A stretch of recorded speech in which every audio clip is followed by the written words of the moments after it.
I'll always be grateful for that he was willing to take that chance. He knew I was critical of him on the war. And again, everything we knew about Lyndon Johnson, in the end, he was hunkering down between the people who were for the war and people against the war. So it turned out to be the most important person that I ever studied because it led to everything else.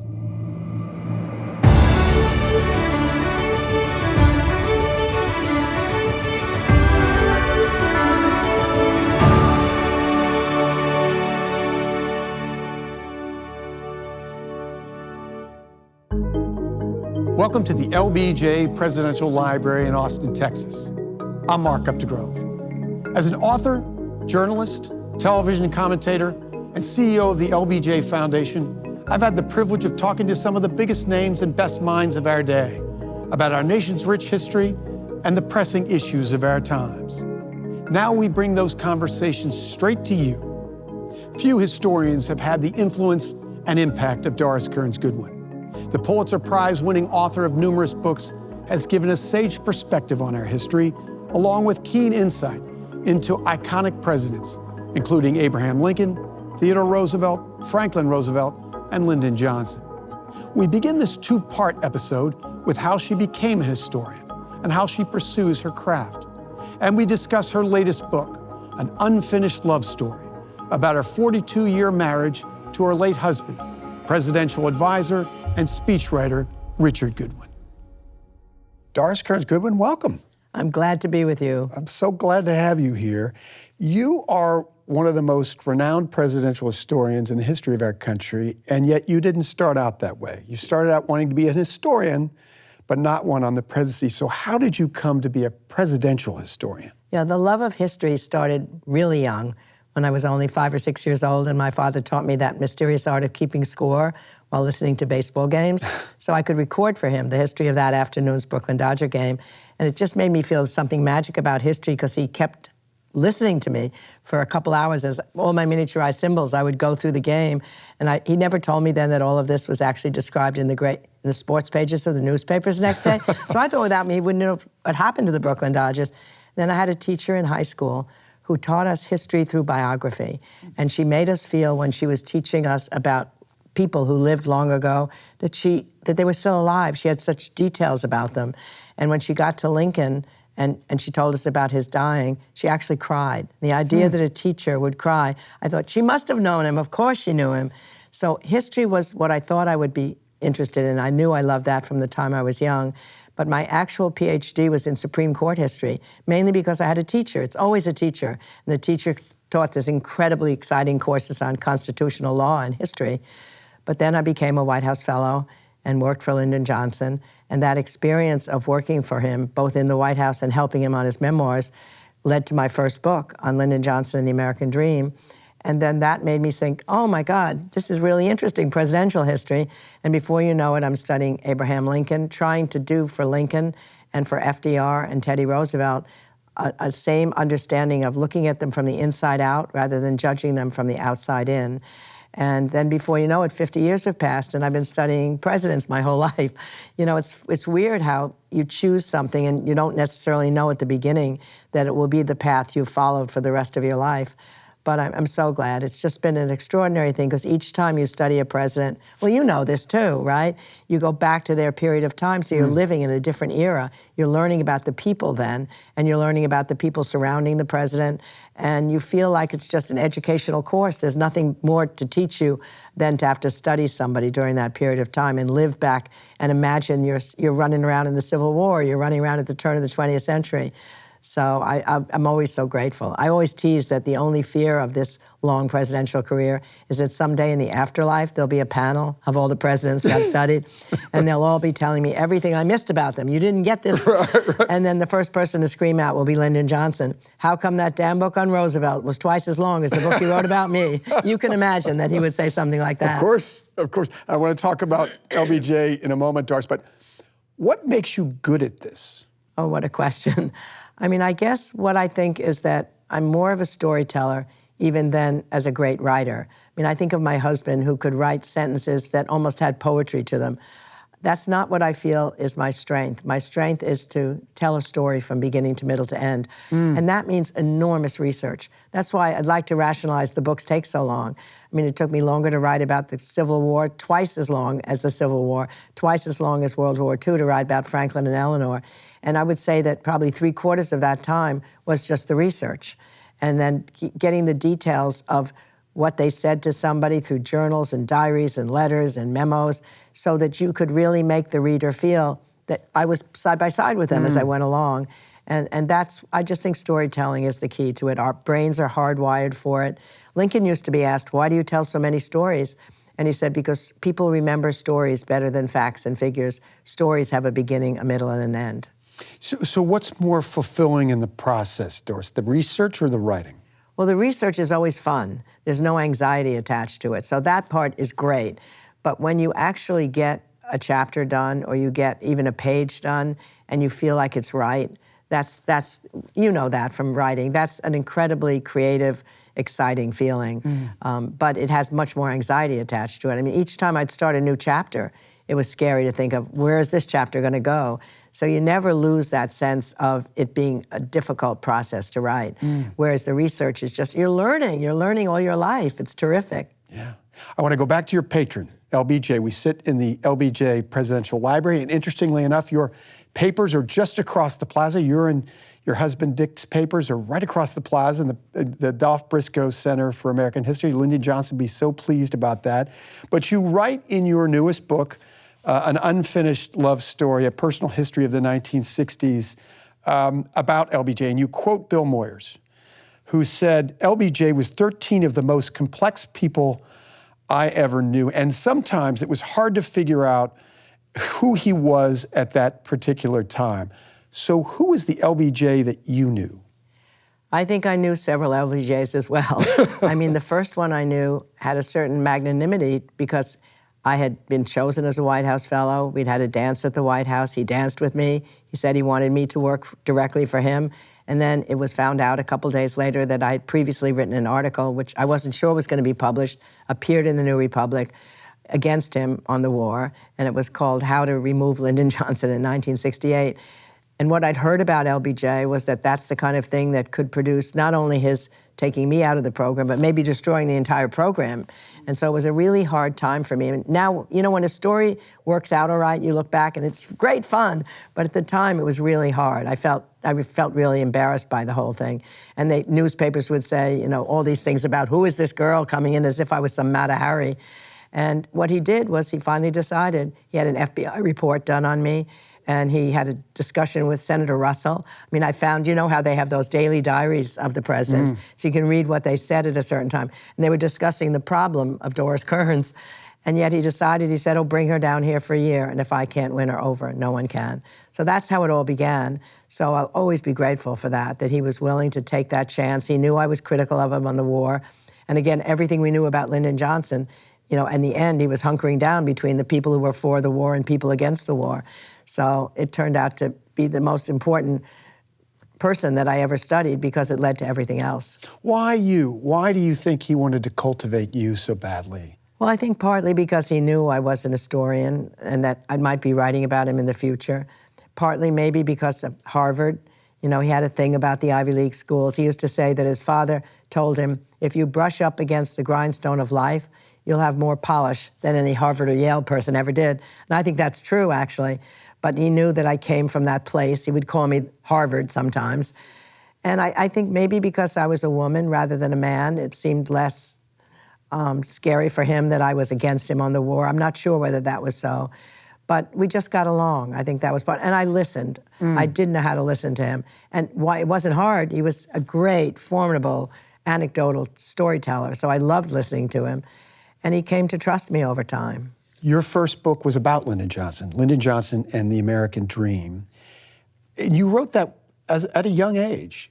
As you look back at that, Doris, is there anything you would have done differently in that book, given the perspective that you now have on Lyndon Johnson and his times? I think more the perspective I have on how you write history. I mean, the book really was centered on LBJ, and it had a lot to do with the conversations we had together.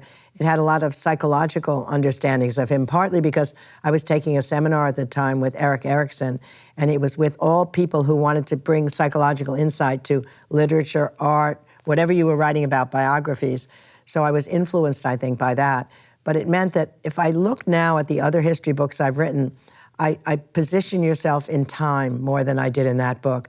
I mean, he could have been in any time. You know, I do have him as, you know, a young person in the Senate, you know, in the presidency.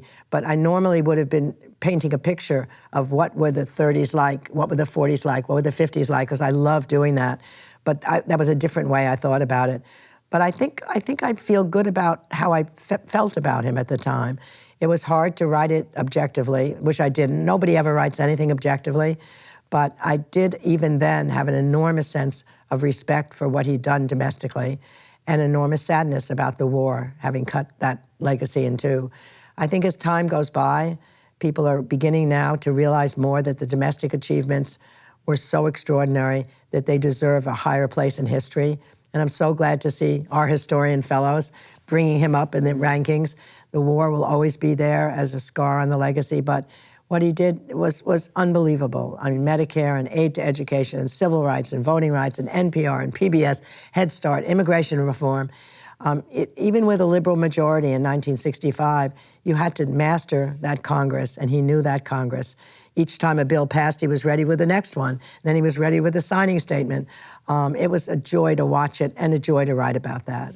And your husband, your late husband, Dick Goodwin, about whom your latest book is about, An Unfinished Love Story, was a part of the administration, albeit before you arrived.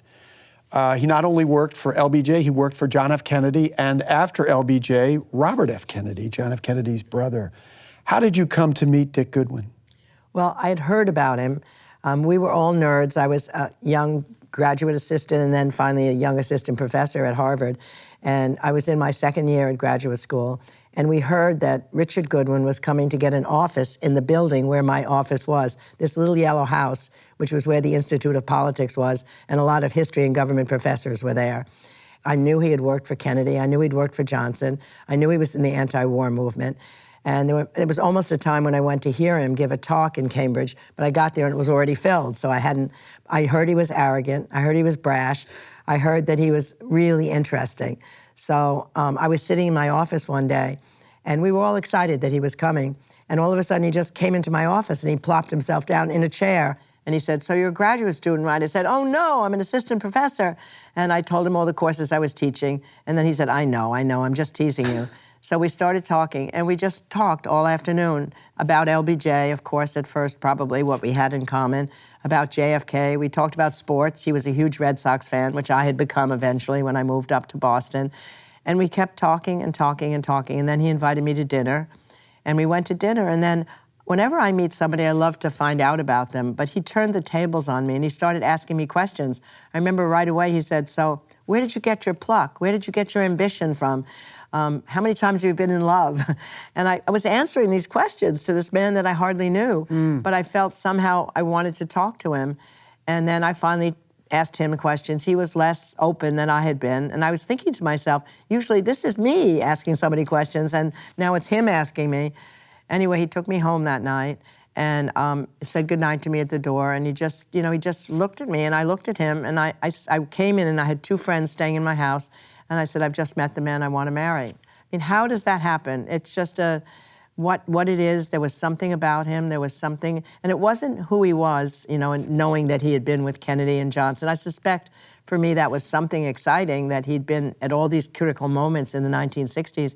But there was something about just the connection that I felt with him, and looking at that wild hair and those big eyebrows, and he had really bright eyes, and he was so smart, and he was funny, and I think the funniness was always the part of what I loved the most about him. When I'd get mad at him at times, and I'd want to continue the argument, because I was right, I thought, on the argument, and then he would say something funny, and I couldn't be mad at him anymore, and that was even more mad at him, because I couldn't stay mad at him. Dick was one of the great speechwriters of the latter part of the 20th century, maybe the best. And almost a zealot of that era. He's everywhere in the 1960s. There's an old expression, policy makers make speeches and speech makers make policy. So how did Dick Goodwin shape the Times, and how did the Times shape Dick Goodwin? Yeah, it's a great question. I mean, I think he understood, and what he cared a lot about was that being a speechwriter was not simply being a speechwriter, although you adapted to the cadences of the person you were writing for. He wrote differently for Kennedy than he did for Lyndon Johnson, differently for Johnson than he did for Bobby Kennedy. They all had different styles of speaking, and he knew them all, which was really important. He knew what their convictions were. He understood them. So that's an important part. But even more importantly, every now and then, a speech could set a policy, because a speech becomes a deadline for when you have to come up with what the policy is. So even in the early days of the Kennedy campaign, Kennedy had decided early on at some point he wanted to make a speech on civil rights, and Dick was lucky enough to work on that speech. And that came in September of 1960. And I know you know about this whole idea that what happened in that speech is Dick included in it that John Kennedy promised that when he got into office, he would sign an executive order with the stroke of a pen to end federal discrimination in housing. And then when they finally went through the promises that were made during the campaign, like 82 promises were made. And in those days, promises mattered. If you said something, somebody would hold you accountable. And he said, who the hell wrote that? And Sorensen sitting there, Dick sitting there. And Sorensen said, well, I didn't write it. And then Dick said, for the first time, I didn't take credit for something. And so he just remained silent. Then Kennedy said, well, I guess nobody wrote it. Anyway, it became controversial. The real estate community said that you'll lose people if you bring blacks into these neighborhoods. You know, this will help to make a recession. So Kennedy waited, and after a while, the African-American community came out sending bottles of ink, you know, to the White House, you know, ink for Jack, and then he finally signed the thing. So that showed that something in his speech produced an action, even if it were delayed.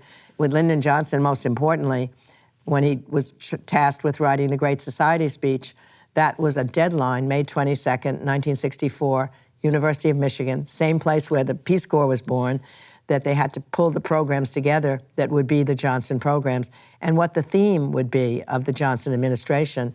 And it's beautifully written. It talks about, in an affluent society, we owe responsibility to the whole nation for justice and for dealing with the scourge of poverty. And it was different from the Peace Corps, which was appealing to young people to go and work abroad. This was appealing for people to heal ourselves here at home by using the most affluent nation in the world and the resources we have to have more people able to enjoy those blessings. And then he outlined education and aid to the cities and all sorts of things that would become the Great Society program. And then later, of course, when he was tasked with writing and helping Johnson with the We Shall Overcome speech after Selma demonstrations, once again, that was a speech that would make history. And not only make history, but make policy, because Johnson had decided that he had thought he would wait for voting rights for another year so that we could absorb the Civil Rights Act. And Dick was lucky enough to write the signing statement for the Civil Rights Act. Again, such an important moment. To be part of it, it was thrilling, he said, to know that you're writing something for a president who's got convictions about civil rights more than anything at all. And the two of them were so close at that period of time. And then when he was working on that speech for the joint session of Congress after Selma had taken place, and the country was fired up, its conscience was fired when they saw those terrible sights of the Alabama state troopers coming up against the peaceful marchers with their whips and their clubs and their horses, felling them to the ground. Johnson knew, this is the moment. I've got to change. I've got to make my pivot and do it right now.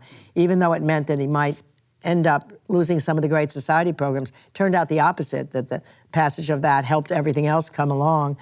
But Dick said that it was the hardest thing he'd ever done because he had only the day to write that. I couldn't do that. I mean, history's more patient. That's what I love about it. I could take 10 years. To write something at that moment in time would be so hard. And yet something he knew, he was able to come to under pressure. And, you know, that we've talked about this, that first line that you come up with, you know, as a writer, is the hardest thing of all. And he came up with his incredible line in that pressured moment, I speak tonight for the dignity of man and the destiny of democracy. And in fact, when you had the conference on the Civil Rights Conference, that was part of the theme, wasn't it? Yeah. And so then he takes a break in the middle of it all, and he hears people singing in the distance. He went out to smoke a cigar, and he took a break, and he heard them singing, We Shall Overcome. So after all the other parts of the speech, he finally came to the idea that even if we get voting rights, there'll still be a long way to go before we overcome the prejudice of a century and the bigotry of a century. and that it was for the whole country to overcome, not just something for Black Americans. It's what we as a nation needed to do. That's what Dick always tried to do, was to weave history into every one of the speeches. He started out this speech actually saying that there was something about times where history and fate meet. And in this case, it happened in Lexington and Concord. He brought it back to that. It happened at Appomattox. It happened at Selma, Alabama. It happened at Selma, Alabama, which meant that you're positioning what happened as in a big train of history. And then coming to that moment where he said, you know, but if we come together, and then Johnson paused, we shall overcome, which meant that the whole courage and bravery of the civil rights movement, that was the anthem that kept them going through all the sit-ins, all the freedom rides, all the marches, was being brought to the highest council of power. Joint session, you can't have any higher than that. And that's when change takes place, when that outside movement meets the inside power. And the audience just was so stunned by what he had done that for a moment there was quiet, and then enormous applause, and Manny Seller jumped up. I remember seeing that, you know, crying almost and yelling, and people were stomping in excitement. Johnson said he would never forget that moment as long as he lived. But much more importantly, 5 months later, the Voting Rights Act passed. Dick always used to say that if Patrick Henry came and said, give me liberty or give me death in a Chamber of Commerce meeting, it would mean nothing at all. It was on the verge of the revolution. So the timing depends on, the purpose of a speech is not just rhetoric, and it's not just to inspire, it's hopefully to produce action. And so those speeches produced action. They produced the voting rights. So, as I mentioned, Dick not only worked for Lyndon Johnson, he also worked for the Kennedys. John F. Kennedy, before working for Lyndon Johnson, Robert Kennedy afterward. And there was a very fascinating part of your book, Doris, where we learn that Dick is back at the White House when the body of John F. Kennedy is flown back from Dallas, where he was assassinated, and he has to prepare for the funeral, for the resting of John F. Kennedy. How did those moments affect Dick? Oh, very deeply, I think. I mean, first of all, he was going to have a new job in the White House under John Kennedy, which he was so excited about. He was going to be a special consultant on the arts. He loved arts, he loved literature, and he'd worked with Jackie Kennedy on a number of projects, and he was hoping to bring the arts not just to make, you know, fancy dinners coming to Washington or something with people of arts and culture. He wanted to bring arts to the places where they weren't, bring theater, bring culture to rural areas. He had this huge understanding of what this position would be. He talked to JFK about it and said it would be like Teddy Roosevelt's conservation for JFK. And it was going to be announced on November 22nd. And he had stayed home to write his announcement statement that morning and hadn't heard that John Kennedy had died. He called in at 2 o'clock to the secretary in the White House to say, I've got my statement ready. And she said to him, oh, Mr. Goodwin, haven't you heard the president is dead? He was shot. So his immediate instinct was go to the White House, and he became part of a small team that had a number of projects they had to do in the immediate days that followed. They had to arrange the funeral, they had to figure out who was going to come to the funeral, and they had 2 requests from Jackie, which Dick got involved with both of them. One was that she wanted the East Room, when his body came back to the East Room, to look as it had during Lincoln's time. So Dick remembered that there was a book in the cabinet room by Carl Sandburg on Lincoln, and he remembered that there was a description of that room in it. It was a partial description, but they needed something more.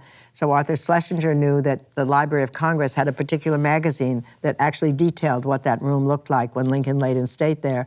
So they had to go into the Library of Congress in the middle of the night with flashlights. There was something about the lights that they couldn't turn them on in the middle of the night.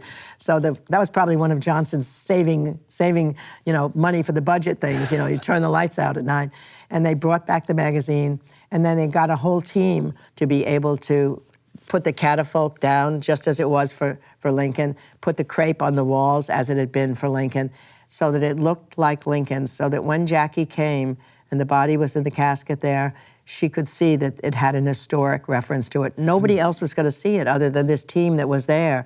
It wasn't the public thing, which would be in the rotunda, but it made her feel that he had come back to an historic moment. And then he was assigned the project of the Eternal Flame, and that was not easy to do. Jackie had seen an eternal flame in Paris, and she wanted to have something at the gravesite that would always be lit, so that there'd never be this little boy in the darkness, in a way. And for some reason, they gave him that assignment. He got to call the people in Paris, the generals, to get the eternal flame here. And they said they couldn't possibly get it in time. And he said, what? This is all, it all was told in Manchester's book. You mean you could blow up the world and you can't get an eternal flame here? We got to get it. Anyway, they couldn't, but then he found out they got engineers to go to a supply store. It was Sunday, so nothing was open. And they got those luau lamps, and they knew that they were powered by gas. So they had propane tanks put in the gravesite underneath the grass, connected up to the luau lamp, and that became the eternal flame. And it luckily lit when it needed to be lit, only hours before the funeral took place. This is the end of part 1 of our interview with the great Doris Kearns Goodwin. Doris, thank you, and we look forward to part 2. Me too, thank you.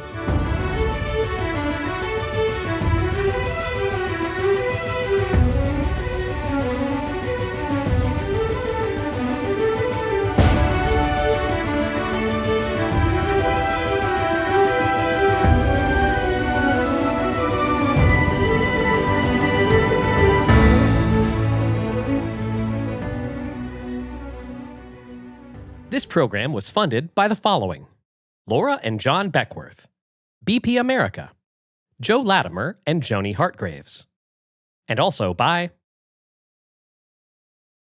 A